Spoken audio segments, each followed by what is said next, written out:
In this video, you will see how to make shapes transparent in PowerPoint so that you can overlap different shapes like this. Let's get started. First, to make shape transparent, go to the insert option and here you will see the option shapes.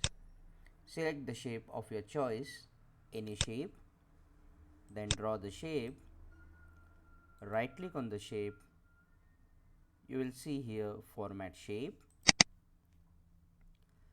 Now remember, you will see these two options, fill and line. We will use both of them.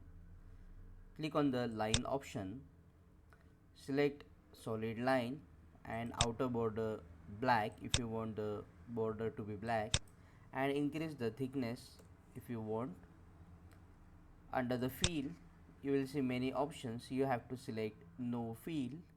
No fill means there will be no color inside the shape and the shape will be transparent. Now you can easily overlap shapes like this once you select the option no fill. Check out these useful videos shown on screen to learn PowerPoint quickly.